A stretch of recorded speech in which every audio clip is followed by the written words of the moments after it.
Hello everyone and welcome into another edition of the GSMC Dead Ball Sports Podcast, brought to you as always by the GSMC Sports Network. My name is your host, Christopher Shepard. Thank you all for tuning in on this lovely Monday afternoon here in the tri-state area. And today we have a great show ahead. We begin by recapping last night's AFC Championship Game. What a wild game it was. What an inevitable game it was as the Chiefs continue their run towards a three-peat by vanquishing the Bills yet again in the postseason. Then we transition into the world of college football, recapping a little bit of the season, starting off by looking at the top 5 players of the year in terms of college football, then looking at our 2 CFP semifinalists and asking the question, what is next for both of them? And we conclude today's show by looking at the Champions League, the state of affairs across the pond in that competition as we head into the final league phase games. But before we get into any of that fun stuff, I do want to remind you all to like, follow, and subscribe to the show and the network if you haven't done so already. It is greatly appreciated by all. It's a great way to keep up to date with all of our new content around the network as well. But if you want to contribute and interact a little bit more directly with our shows while we are live streaming, consider making yourselves available to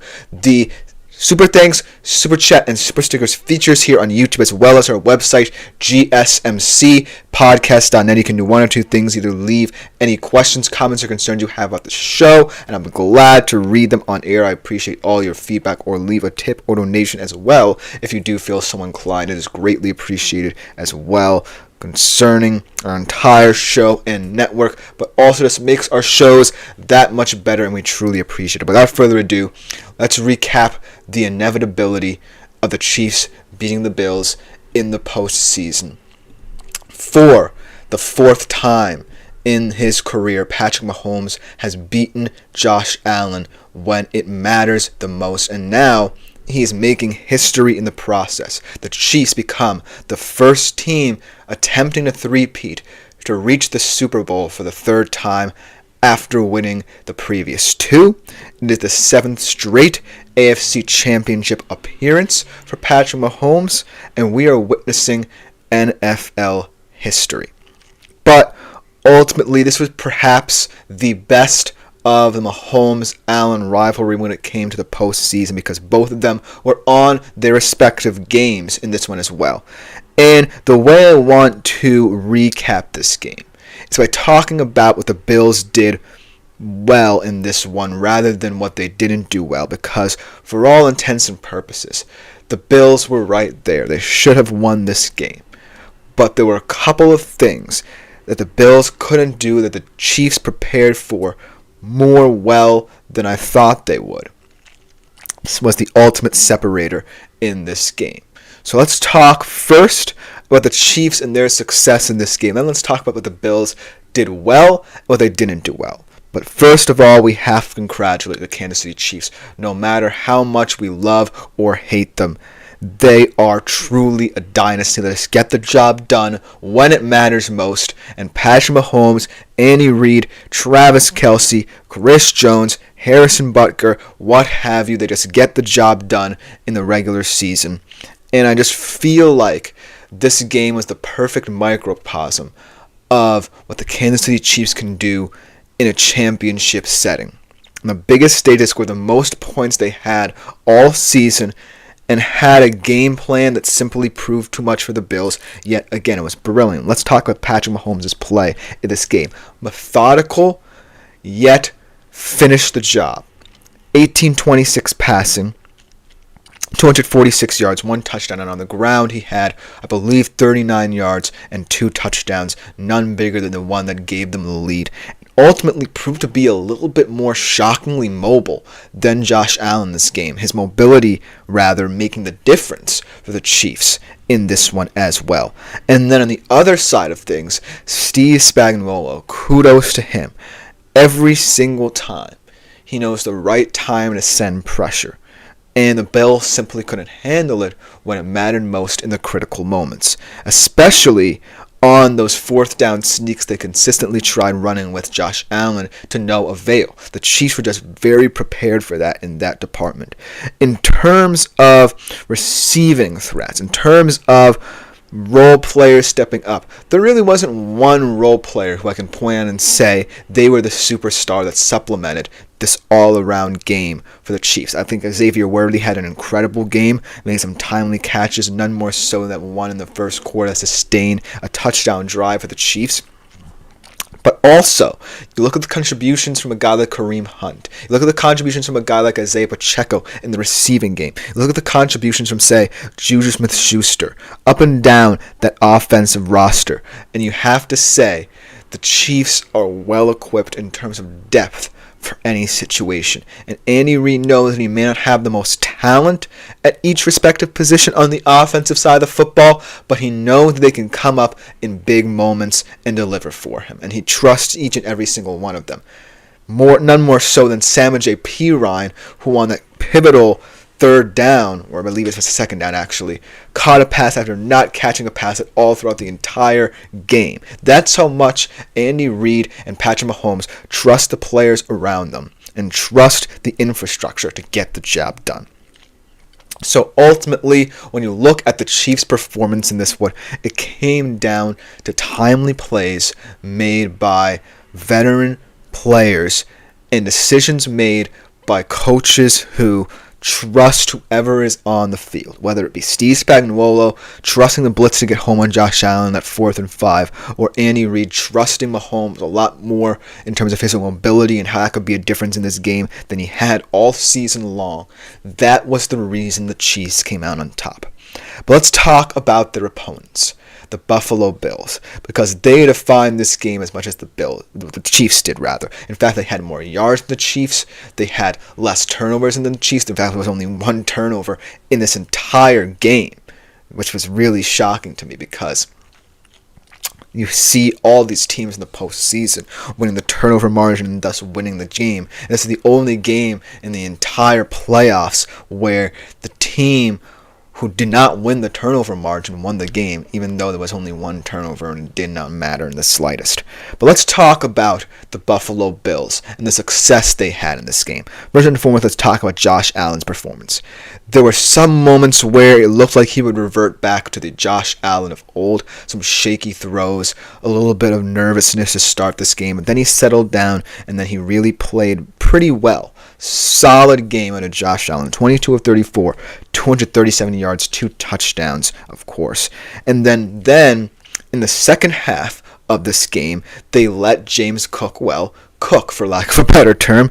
13 carries, 88 yards, 2 touchdowns for him. So ultimately, in the first half, they really tried to complement Josh Allen by giving him the big plays needed to keep up with Patrick Mahomes. And then in the second half, to get back into the game, they really started dominating in the run game, and it really cooled down this Chiefs defense a lot to the point where they weren't getting as much pressure as they were used to. But then there were very, very questionable decisions, and this is where the Bills did not perform up to par in this game. Firstly, all the times, and I get that this is one of your best plays in short yard situations, especially on 3rd and shorts and 4th and shorts, the consistent Josh Allen sneaks. Because clearly, at some point, when the Chiefs stop you, force you to the left side like they did all game long, for that number of times, you have to switch it up. You have the versatility and depth in your backfield and in your receiving core to get the job done. But they didn't necessarily trust guys like Cook, guys like Davis in the backfield to get the job done in a short yardage situation. And that's kind of what hurt them. If they had a little bit more variance in what they called in those short yardage situations, we would be saying the Bills would be going to the Super Bowl. Look at that that 2-point conversion, rather. The 2-point where they went up by 1 point, 22-21, and had they just kicked the extra point, they very likely could have won this game because they'd be up by 2, and they would be forcing the Chiefs' hands a little bit on that drive where ultimately that 4th and 1 call came into play. But they didn't have an ambitious play call on the 2-point conversion. They truly believed that Josh Allen would be able to get in on that run play, but in that moment, it did not look so. And he pitched it back for some reason, and to no avail. And so that loss of momentum on those QB sneaks really came back to hurt them. But then I want to talk about one specific play on the Bills' final drive that basically summed up why they can't get over the hump. So basically, 3:33 left, Harrison Butker just kicked what turned out to be the game-winning field goal. So this drive for the Bills is either to tie the game, potentially send it into overtime, or, leave Patrick Mahomes enough to make your heart break in a more difficult manner, or to win this football game. The first play on 1st and 10 the Bills run is an outside handoff to Ty Johnson.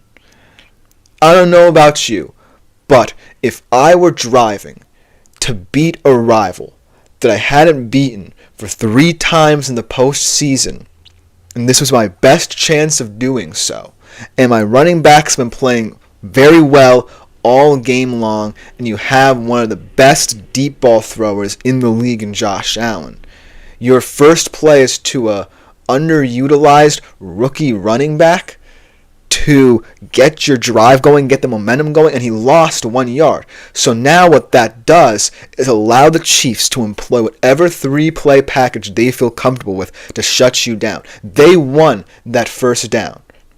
And that's what the Bills had to do in that moment. They had to win the first and second downs. And yes, they ultimately got some yardage back on that second down and then stalled down in third and fourth. But had that first down play been a little bit more imaginative, a little bit more creative, then chances are the Bills would have had a real chance of getting something out of that drive. Even if it was just a field goal, and even if Patrick Mahomes drove them the field. At least they would have shown the initiative. But they didn't, and that play truly hurt them. So ultimately, when I look at this game, the Bills did so many things well, but the Chiefs just executed better in critical moments. And that's why they've been to 7 straight conference championships. That's why they're going back to their 3rd straight Super Bowl, the first team to do so after winning the previous 2 and attempting to three-peat. They've won so many one-possession games, a streak of 17 such games thus far. And the reason why we're calling them perhaps one of the greatest dynasties in NFL history. And they are making NFL history during this streak because no other team, not since, say, the early 30s Green Bay Packers, when it was still the NFL championship, was there a dynasty such as this, where they were going into a 3rd Super Bowl and trying to win that game after winning the previous 2. So this is NFL history no matter what way you slice it, no matter if you love them or if you hate them. They are making history at this very moment, and potentially that's all that matters to them. They don't care about outside noise. They just care about getting the job done in critical moments. On the biggest stage against one of their biggest rivals, they do it yet again. And that's all there is to it. But let me know what you think about this game in the comments below, because it really was a fantastic game. I'm not taking anything away from either of these teams. But coming up next, we transition over to the world of college football. Begin to recap a very bittersweet season by looking back at the top 5 players of 2024. We'll be right back after this short break. I feel like I'm losing my mind. Is everybody in the world blind? Please, Lord, give me a sign, a sign. I feel like I'm losing my mind. Is everybody in the world blind? Please, Lord, give me a sign, a sign. I wanna be the greatest. Everybody on the fake shit. I look around and feel like everybody is the fakest. I make this every day and I'm impatient, hoping one day I blow up from the basement. Statement, the top is so vacant. I don't hear shit that I think is amazing. Waiting for my day when I'm playing sold out shows for 1,000 faces. Hey, give me that crown, get in my way and to be put down. It ain't your place, all this my town. If I want that shit, then I'll get it right now. I'm losing it, the noose it fits. Some losing shit, a stupid myth. You choose to live or choose to dip. You choose to fight or lose your grip and lose a gift. I feel like I'm losing my mind. Is everybody in the world blind? Please, Lord, give me a sign, a sign. I feel like I'm losing my mind. Is everybody in the world blind? Hello everyone and welcome back into the GSMC Dead Ball Sports Podcast, brought to you as always by the GSMC Sports Network. Before we get into our second segment of today's show, I do want to remind you as always that if you wish to contribute and interact a little bit more directly with our show, consider making yourselves available to the Super Chat, Super Thanks, and Super Stickers features here on YouTube. As always, great way to contribute, get your opinions out on air. I love hearing all your feedback. It's genuinely appreciated by me, my show, and everyone else around the network as well, doing their own thing in their own right. But ultimately, just makes our shows that much better hearing from you guys, our faithful audience as well. Without further ado, let's jump right into our second segment of today's show, talking about college football and the players that define 2024. What a year it was, no matter how bittersweet it may have been for some in the world of college football. And I just want to start commemorating this miraculous season, the first of the 12-team playoff era, the first where we saw generational talents from unsung schools perhaps make a name for themselves, and ultimately young talent really establish themselves on the national stage, really leave their marks on this respective season. And in the mix of these top 5 players are some truly incredible athletes who really define the season, and whether or not they are leaving for the NFL, they truly have left an indelible mark on what we thought the 2024 college football season. Without further ado, let's just jump right into it, shall we? And start a very bittersweet end to all the college football talk for the considerable amount of time here on the show. Let's start off with our number 5 player, truly remarkable young man, true freshman wide receiver. Perhaps the best player in the college football playoff this year, the first of its kind in the 12-team era, and really made the difference for a team that in any other year would not have gotten a second chance. But if you give this guy a second chance ever for the rest of his career, even when he's in the NFL, he's never going to look back. And that's what he did with his team in the college football playoff, and he ultimately made a big difference. So in number 5, the top 5 college football players, the number 5 player, Mr. Jeremiah Smith. 1,315 yards, top 5 already in Ohio State school seasons in terms of the single season receiving yards record, named the Big Ten Freshman of the Year. Rose Bowl MVP, following in the footsteps of fellow former Ohio State wide receiver Jackson Smith-Njigba by leaving his mark in the Rose Bowl, really redeeming himself in this Ohio State Buckeyes team in a rematch against Oregon. But the reason why he is on this list, because not only is the top freshman wide receiver in the country, in my opinion, but the best all-around receiver. He truly is going to be a treat to watch for the remainder of his college career. I'm really excited to see what he does with Julian Sayin next year and how they can replicate their talents in this year too. And Julian Sayin's first year as the Ohio State quarterback. We'll talk a little bit about that in the next segment. But ultimately, Jeremiah Smith just leaving an incredible mark on the 2024 college football season. Really looking forward, as always, to this guy's ascendancy as one of the top talents, not just in college football, but when he gets to the NFL there as well, because I truly think the future is bright for yet another great Ohio State wide receiver. So I'm really glad that he made the top 5 of this list, and I'm really hopeful that he can continue to see his star rise in 2025 with a new look Ohio State offense. Number 4, a great player from an unsung school, underrated throughout the entirety of his college career. Literally, though, is a player who left it all on the field to the point of puking his guts out on the sidelines in the CFP quarterfinal. Really one of the most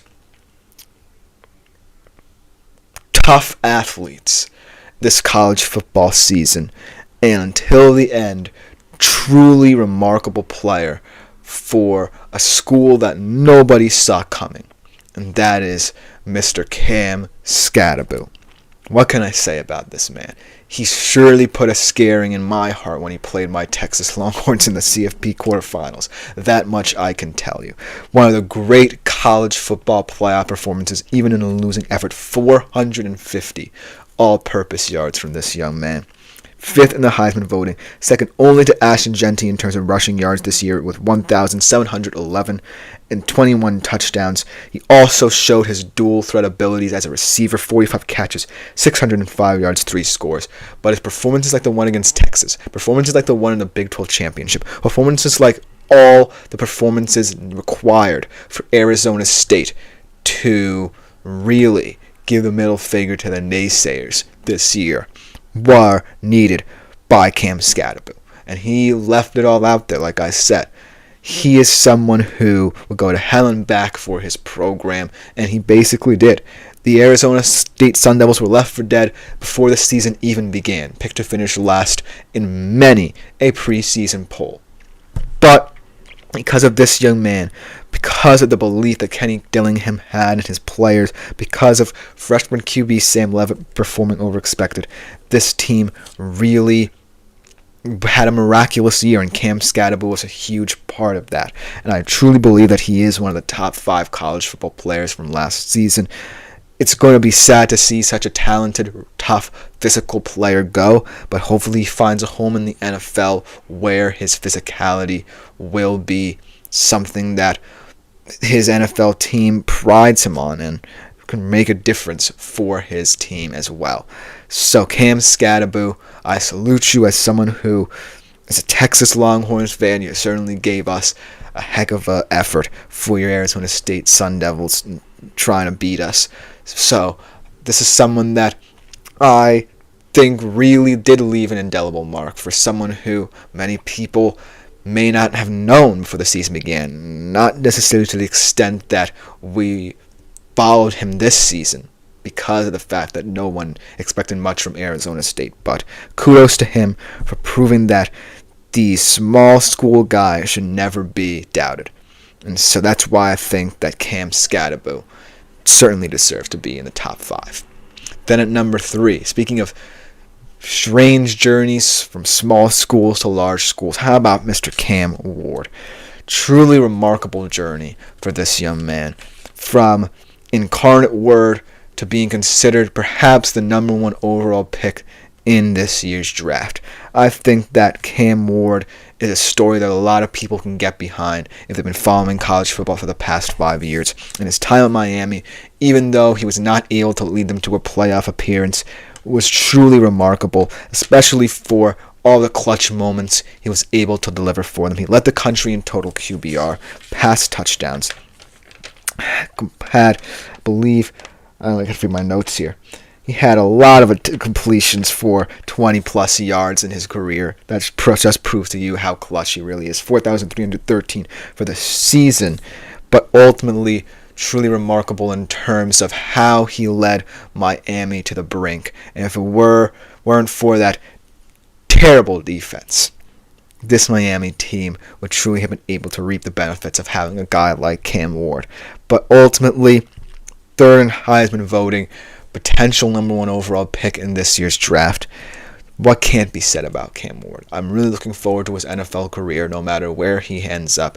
He is someone who just has the it factor. And no matter where he went in his college career, whether he start at Incarnate Word, transferring to Washington State, and then making the big move to Miami for his final college season, he has truly been a miraculous football player with a clutch gene unlike any other in the past 5 years or so. So I truly believe that Cam Ward is a special player who's going to have a special career in the NFL once he gets there. Then number 2, another small school guy with another crazy story. Runner-up in the Heisman voting, truly one of the best running back seasons we've ever seen in college football to date. Maybe second only to Barry Sanders' 1988 season when he set the college football rushing record. And this is the guy who nearly beat it, Mr. Ashton Jeanty. 2,601 yards, 29 touchdowns in this season. And the remarkable thing about this was he could have done the very same thing with a Miami, with a Georgia, with an Alabama even. Ohio State. But no, he decided he wanted to stay at Boise for his final college football season and lead them to the group of 5 appearing in the CFP in the 12-team playoff. He wanted to prove that Boise was the best group of 5 team, that he was the best group of 5 player, and that he would be the best player in the college football playoff. And a lot of people thought he was. And yes, they got overmatched in that matchup against Penn State. But he proved that he was no fluke.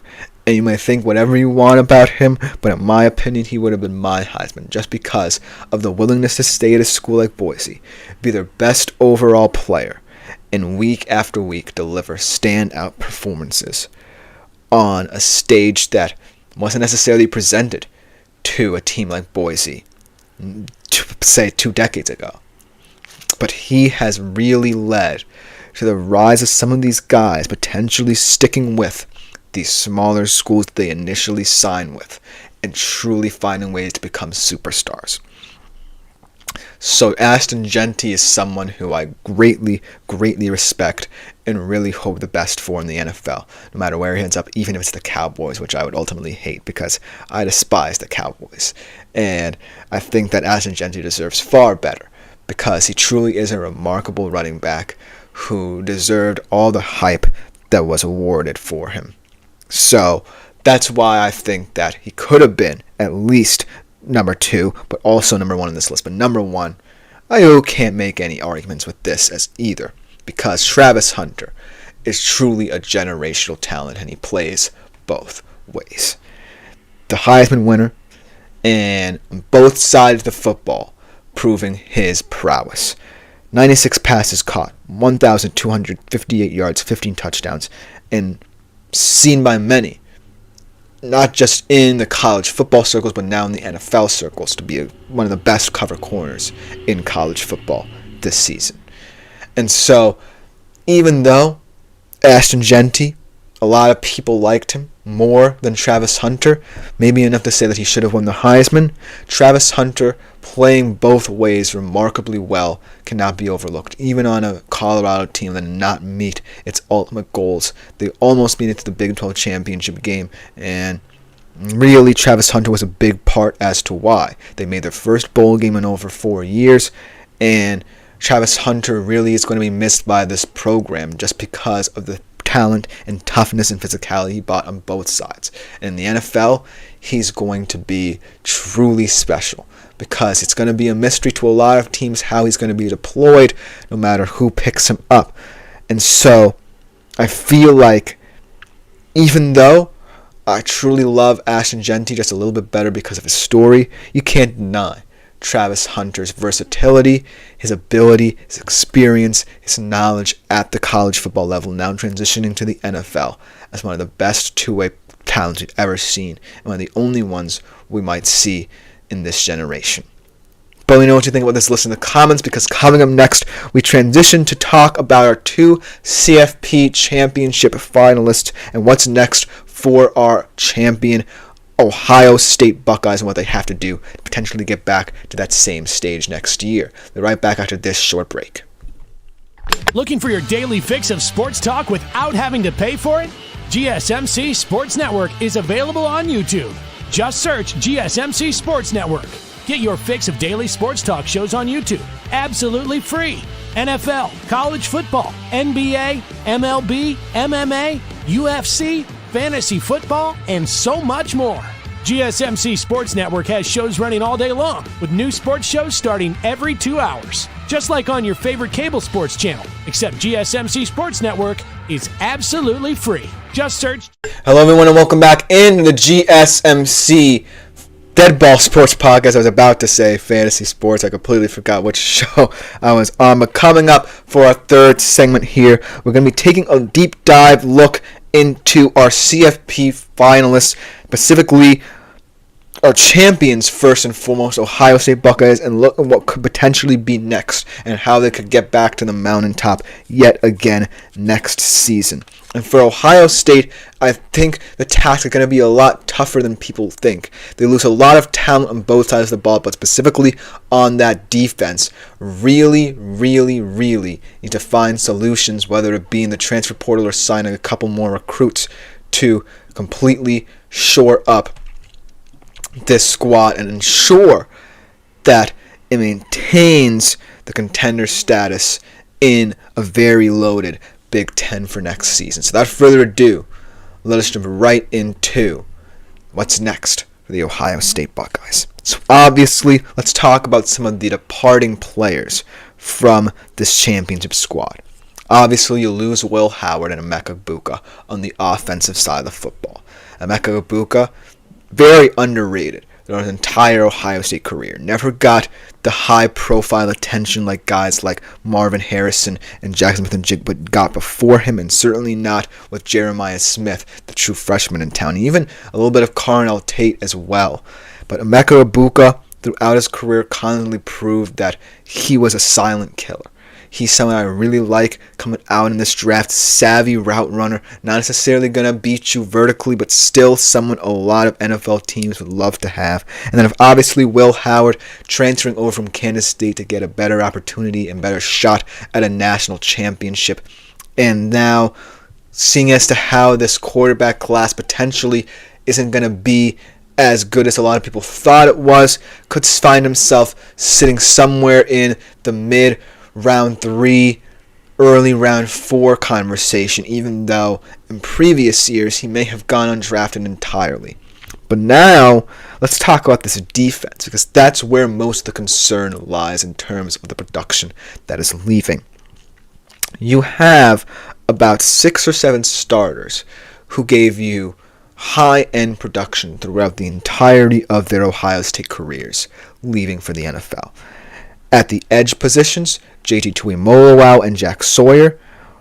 My former prep brother, Cody Simon. At the linebacker position, Denzel Burke. At the cornerback position, Lathan Ransom at safety. So, a lot of solid production who made big plays, crucial in fact, to your success in the college football playoff. Without Cody Simon elevating his play, without Jack Sawyer's strip sack fumble, without, Lathan Ransom's late stops on 4th downs in the red zone in both games, without Denzel Burke's ball instincts, without JT Tuimoloau's high motor, chances are Ohio State might not run the table in the CFP this year.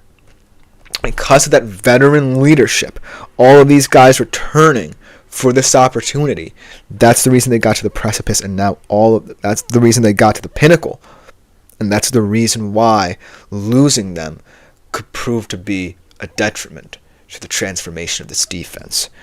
But I do think that 2025 still offers a lot of opportunities for several new leaders to be found. Caleb Downs still remains for this defense, and in terms of your recruitment prowess, in terms of how you have scored the transfer portal, you should not be upset if you're an Ohio State Buckeyes fans in terms of being able to find new production, because you very well might be able to, and you already have done so. But let's talk about what 2025 now will look like for Ohio State. Obviously, the Will Howard era has ended, even though it was only 1 year, and the Julian Sayin era begins. Devin Brown ultimately could have been the starting quarterback, but because of the fact that Julian Sayin was already there for 5-star recruit, and they also brought in Tavian St. Clair in this year's signing period, Kevin Brown leaves and signs with Cal. We wish him the best of luck. If you're not an Ohio State fan potentially, and you're a Cal fan, I think he could have a very good career there, but now it's all about Julian Sayin, and I think that I'm really excited, more so than any other quarterback outside of maybe Arch Manning making their first ever starting appearances for their squad than Julian Sayin. I think this guy's very talented, has a great arm, great accuracy, great talent, and clearly looking like someone who Ohio State believes to lead them into a new period. In terms of the recruitment prospects, we talked about Tavian St. Clair, maybe going to pull an Arch Manning, sit potentially 2 years behind Sayin before taking over the job. We'll see how that works out. But then at the corner position to potentially fill the shoes of Denzel Burke, they signed 5-star corner Dennis Sanchez. Looking forward to seeing him on the field. Actually, Devin Sanchez, sorry about that name mix-up. But the biggest recruitment error, not necessarily error, but the biggest recruitment miss is the fact that they lost Naeem Offord, a promising, I believe, offensive tackle. Don't quote me on that because I didn't necessarily write his position down, unfortunately, to their rival Oregon. And that flip could hurt them, but I'm not necessarily too concerned. I think that they've done a fantastic job, even with all the offensive line talent building that offensive lineup. There may be some questions about it, but if Julian Sayin, much like Arch Manning might have to do with Texas, can answer those questions because of his abilities, then you don't necessarily have to ask the questions about that offensive line. But certainly the only recruiting mishap that befell Ohio State in this cycle, but they've gotten players needed to bolster important needs that have been left behind by these talented players leaving for the draft. But in terms of this offensive line, which is losing a lot of productions, Donovan Jackson, Josh Simmons, who emerged. They added Rice transfer Ethan Onyanwa and Minnesota tackle Philip Daniels. So clearly Ryan Day being proactive in certain areas to further supplement this roster. It's not like, they don't know the shoes they have to fill. But I do feel like that by addressing it, he's making clear the fact that he wants this offensive line to stop being a problem. Because that was perhaps the only problems Ohio State faced all year, was on the offensive line. And then it looks sterling in the CFP. So clearly Ryan Day wants to uphold that standard in 2025 for Julian Sayin, who's starting in his first ever year for Ohio State. And then in terms of important additions on the offensive side of the football through the transfer portal as well, you obviously lose Quinshon Judkins and Travion Henderson in the backfield as well. Two guys who were probably the best running back tandem in all of college football this season when all was said and done. And now they go off in search of NFL homes. And then at the tight end position, not necessarily known for tight end talent are Ohio State, but clearly a position that they really want to bolster. Obviously, G. Scott had a pretty decent, solid CFP, but ultimately they want to find other players to supplement that spot. So they added Max Clear of Purdue at the tight end position, potentially going to be a little bit more of an inline guy, receiving threat over G. Scott. And then in the backfield, C.J. Donaldson Jr., one of the more underrated running backs in the transfer cycle out of West Virginia for their offense. And ultimately going to show that they might want to continue bolstering positions that clearly have never been high profile at Ohio State. With the tight end position and now the running back position, they're clearly cementing a roster that they feel will make Julian Sayin comfortable. Because that's what this is all about. You don't have the luxury of having a stellar offensive line anymore that can protect your first-year starter. You lose a lot of that production. Then the defensive side of the football, you lose a lot of production. But ultimately, by looking at what was successful in this 2024 team and what might not have been, you're clearly bolstering your squad to prepare for that first start against Texas for Julian Sayin. When I look at all the ways they addressed needs to the portal, it's clear they want to hone in this offense. Because, yes, it's going to be worrisome if this defense can step up. They still have some good players. They still have, like I said, Caleb Downs, who's clearly going to be one of the vocal leaders of this, not just the secondary, but this entire defensive unit.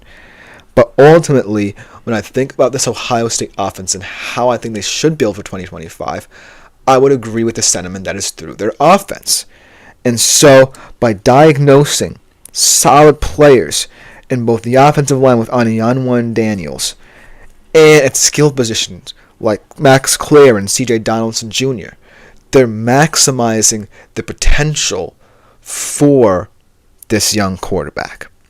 I feel like in terms of ways to address outside of offense, I think you need to build through your linebackers.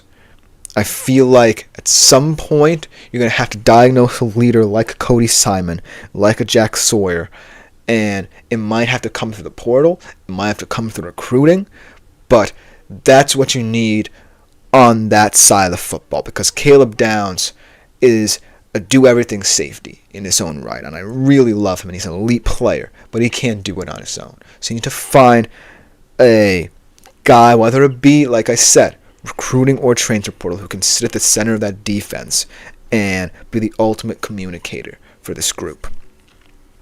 But in terms of how Ohio State's building, it's clear that they want to build an offensive juggernaut because their schedule is not going to be easy. They get Texas at home, yes, the first game of the season. That might be enough in a raucous environment for Julian Sayin to get over the hump against Arch Manning. But then you go against tough opponents like Michigan and Illinois on the road, and you haven't beaten Michigan in 4 attempts under Ryan Day. And you get Oregon at home as well, but remember last year in the regular season. So in order for this team to get back to where they were, in order for this team to even contend to be champions, they're going to have to figure out how to make Julian Sayin comfortable, figure out who's going to be the leader on this defense, and ultimately weather the storm of a much tougher schedule come 2025. But I'm really excited to see what the future holds for this Ohio State Buckeyes teams, because they're coming into the season with confidence, with motivation after a national championship win, that they truly can do this thing again, run it back, even with newer faces. But let me know what you think if you're an Ohio State Buckeyes fan. Let me know what you think if you're a college football fan, because this Ohio State team is going to be one of the most heavily scrutinized teams next season. But coming next, we look at the loser of the CFP Championship, the Notre Dame Fighting Irish, and what they need to do to retool and rebuild for another season in college football.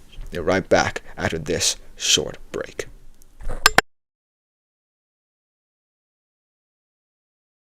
For the best and latest podcasts available anywhere, go to the podcast app on your cell phone and type in GSMC to access free content-rich podcasts on health and wellness, book reviews, sports, entertainment, relationships, social media, movies, technology, finance, and even weird news. Subscribe and download the GSMC Podcast Network's family of shows. Available everywhere podcasts. Hello and welcome back into the GSMC Dead Ball Sports Podcast, and for our fourth segment of today's show, we transition from Ohio State, the winners of the national championship, to Notre Dame, the heartbreaking losers of the national championship.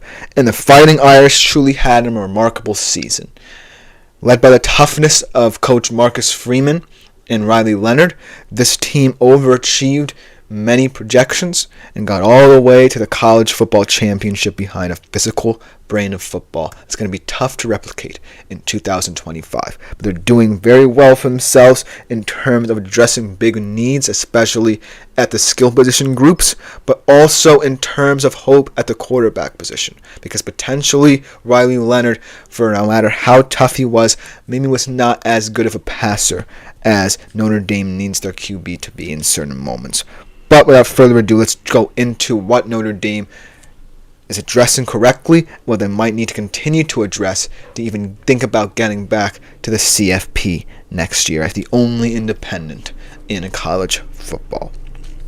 So one of the big questions that a lot of people are going to ask about this Notre Dame Fighting Irish team is CJ Carr truly the quarterback? The former 5-star recruit, I believe, comes in and backup Steve Angeli, who has been 4 years with this program, is going to be battling it out Not to mention that 2 5-star recruits sit behind them in Kenny Minchey and Blake Hebert. An incredible story in terms of his commitment to Notre Dame. But ultimately, that quarterback battle is going to be the focal point. Because as much as Notre Dame fans loved Riley Leonard, his physicality, his dual threat ability, and the way he went in every game with the moxie and passion and swagger needed to lead this Notre Dame Fighting Irish team that in many different ways was inferior to most of their opponents. Now that he's gone, how do you find a guy who has the same traits as Riley Leonard, both physically and mentally, but potentially could be someone who's a better passer, offer you a little bit more in that department? Is it CJ Carr or is it Steve Angeli, who in those little moments in that semifinal game against the CFP when Riley Leonard went down, proved to be an accurate pocket passer who confidently stepped into a critical situation for Notre Dame in that moment? So, if you want to go at experience, potentially an accurate, solid passer, but not necessarily someone who would offer you dual threat traits like a Leonard, then Angeli's the guy. If you want to be a little bit more ambitious and go off of hope and optimism, then potentially CJ Carr is your guy. Obviously, Minchey and Hebert could factor in down the line, but those two guys will be duking it out in the offseason to determine who's the starting quarterback next year for Notre Dame. But in terms of the other positions in this offense, one of the glaring issues that Notre Dame had, at least in the regular season in most parts of the CFP, was lack of production from their wide receivers. And we saw it with Riley Leonard. And that's maybe why Riley Leonard was not as ambitious of a passer as a lot of Notre Dame fans might have wanted him to be, because of the fact he potentially did not trust many of his receivers. Obviously, he got it going in those final 2 games, developing that rapport with Jaden Greathouse, and who he will return, hopefully, for this Notre Dame Fighting Irish team. But they were able to address the wide receiver position in the transfer portal as well. So they clearly got the memo in terms of addressing that need at the quarterback, at the wide receiver position rather. In the portal, they had Malachi Fields, the promising guy out of Virginia, and Will Pauling of Wisconsin, in terms of shoring up the depth there. And like I said, hopefully Jaden Greathouse returns. He's an interesting threat for whoever emerges at the QB position, but ultimately being very proactive. This is another team, right, that's losing a lot of production that ultimately got them to this championship game. And it's going to come down to coaching decisions, both on the recruiting trail and the transfer portal. And Marcus Freeman has clearly proven that he's willing to go into the trenches in both regards and truly try and help this team. Because think about this. Notre Dame, every single game after week 2, that weird loss to Northern Illinois, had to play like they were playing a playoff game. And that built their mental toughness, even though they could have been, like I said, physically inferior to some of the teams they faced. Now that you know that physicality is a huge part of it, but also you need kind of the flair, going out and recruiting and also looking through the transfer portal is going to be integral to how Marcus Freeman molds this team back up again. Because there are moments where flair works for Notre Dame. There are moments as well where physicality works. So being able to balance that and find complementary pieces to revolve around that sentiment is going to be necessary for Marcus Freeman, because we already know, I believe they're returning Jeremiah Love, and Jadarian Price, I believe, is the one who's leaving. So you had that physical aspect. But if you want your receivers to step up, find some winners on the perimeter, you need to be proactive in these situations. And by addressing it with picking up Fields and Pauling, they've clearly shown that they're willing to do so. Then in terms of defense, you lose a lot of what made this defense special. These guys who left their hearts on the field, whether it be experienced guys like Jack Kaiser, or guys that just wanted that one more opportunity like Howard Cross III, guys who potentially got injured and didn't get a chance to play as much as they wanted to, and Riley Mills and Benjamin Morrison. You were losing a lot of guys who created the tough identity of that Notre Dame defense.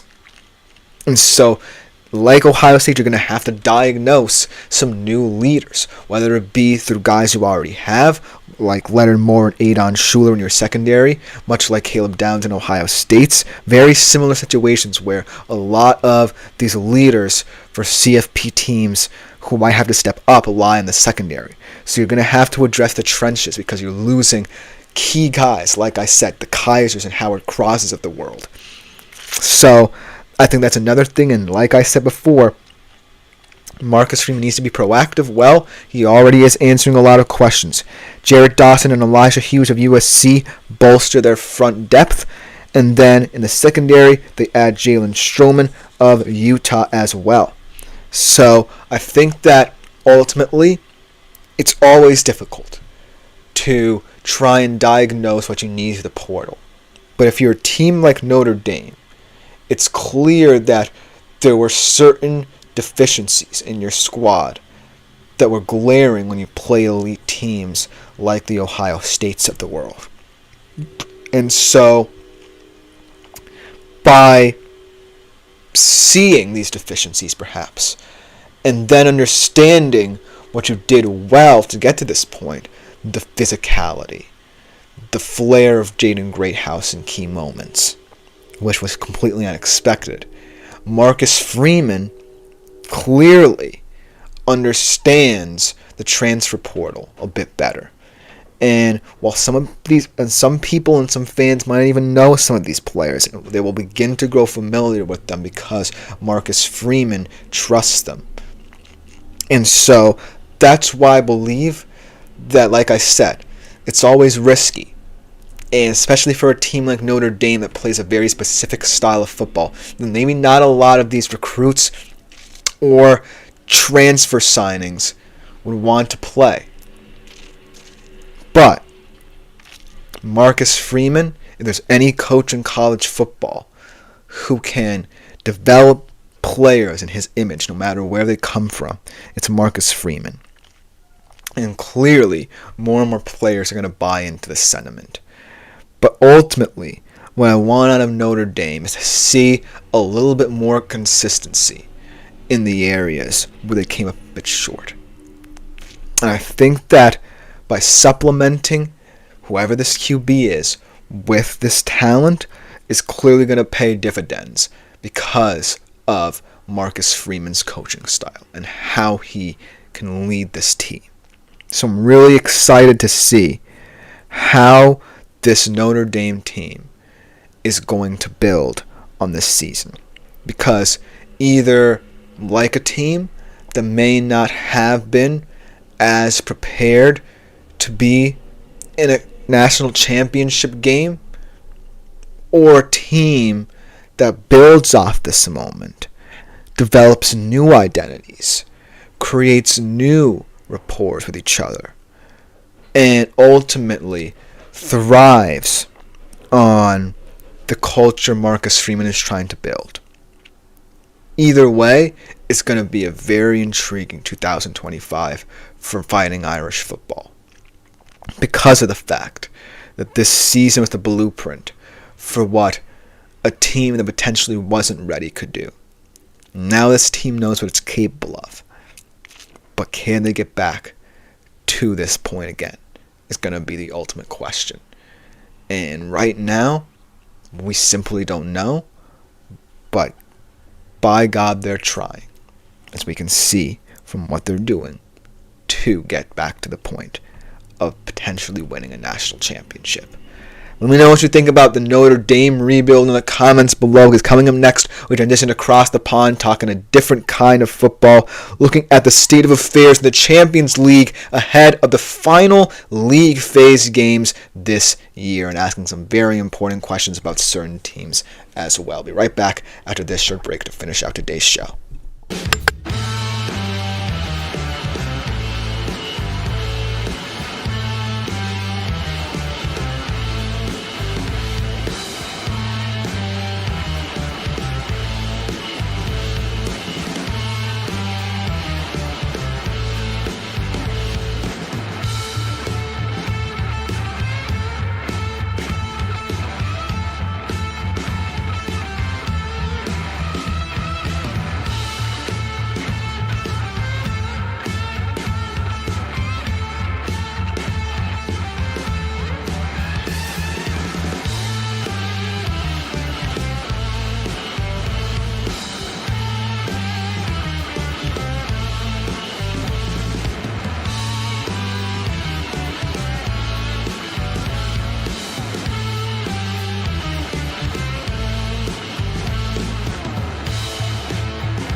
welcome back into the GSMC Dead Ball Sports Podcast. And to close out today's show, we go across the pond and talk about a different kind of football, European football, of course, and the state of affairs in the UEFA Champions League. As the league phase comes to a close Tuesday and Wednesday in the final group of games, we take a look at some big teams and some big storylines to look out for come the knockout rounds.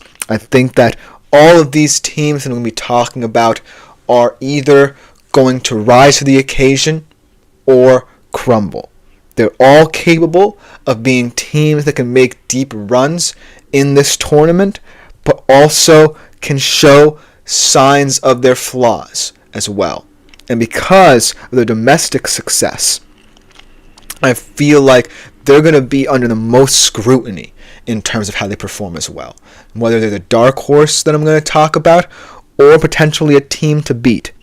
I feel like these four teams are all going to be debated about and discussed in this tournament in the weeks to come. Without further ado, let's go right into the state of affairs in the Champions League, starting off with my potential dark horse in this tournament.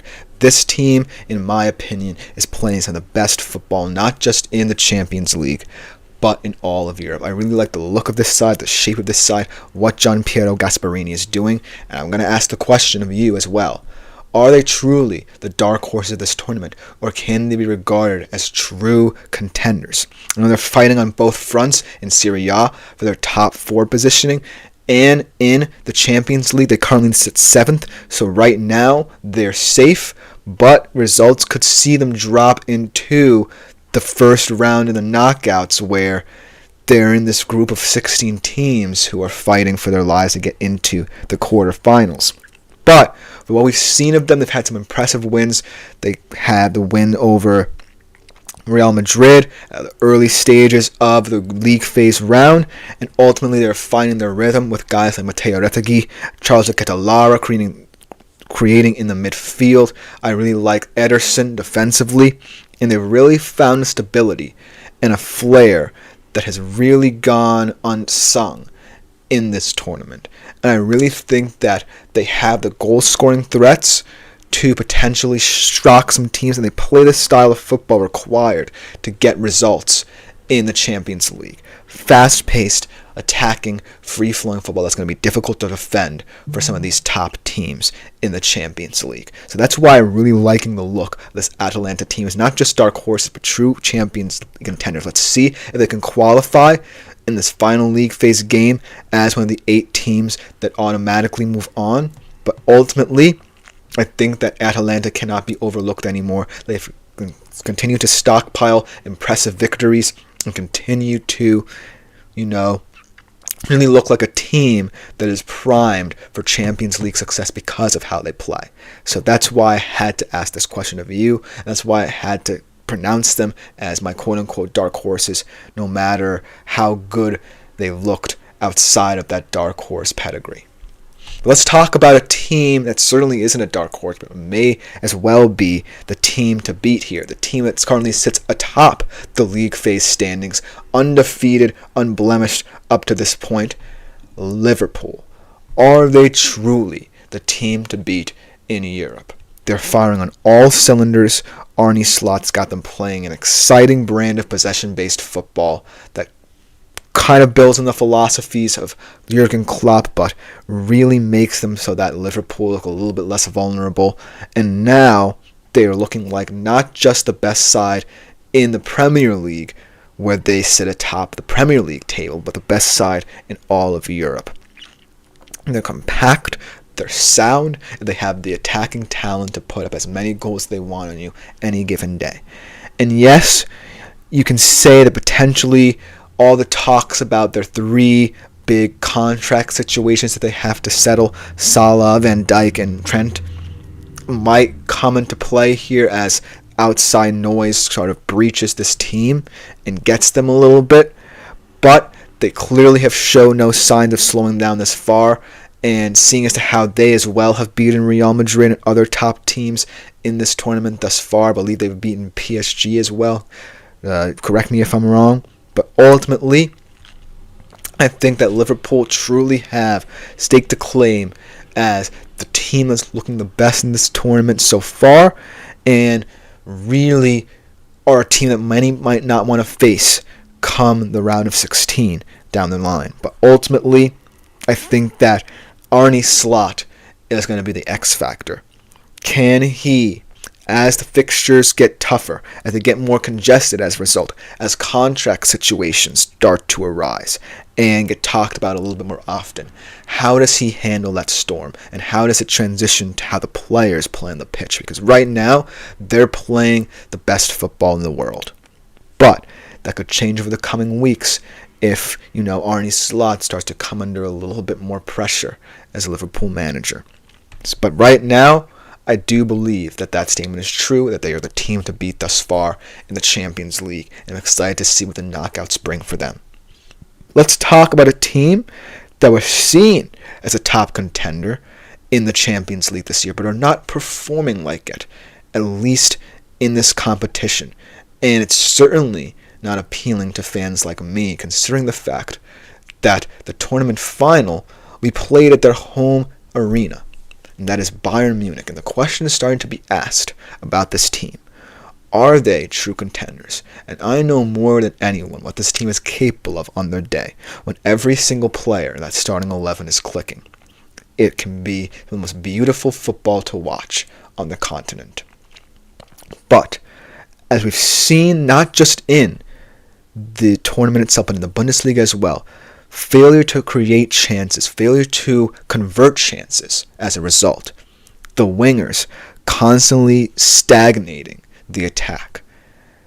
The ways that Vincent Kompany has to determine the true depth of the experience of this roster. The ways that injuries are starting to stockpile now. Alphonso Davies got injured and then lost to Feyenoord. Leon Goretzka got injured in their weekend game in the Bundesliga.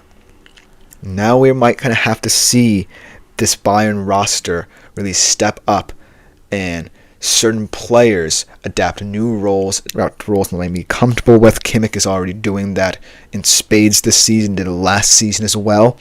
But when all of these injuries and all these questions start to stockpile, and they're right now sitting 15th in the UEFA Champions League table and have not had an impressive win to date in the Champions League this season, I feel that the question is going to be asked, are they true contenders?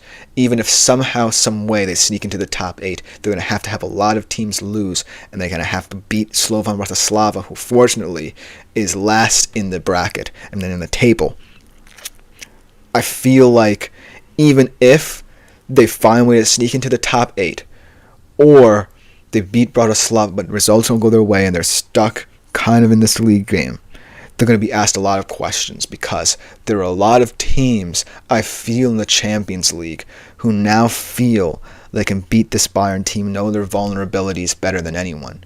And there's going to be asked questions of whether or not Bayern can be seen as true contenders in this Champions League. But they control their own destiny. We'll see how the league games shake out, the final ones, and it could determine whether or not Bayern go into the knockouts a little bit more confident because they were able to secure a top 8 spot, or a little bit rattled because the results didn't go their way and they find themselves stuck in the first phase of the knockout rounds.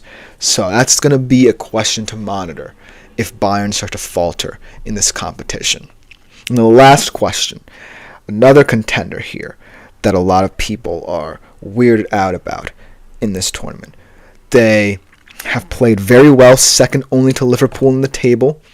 They've looked like one of the best teams when it's come to this tournament, at the very least. They started to slip up domestically, though. Are Barcelona, a team that, on their day, become one of the best in Europe under Hansi Flick, getting lucky in the Champions League?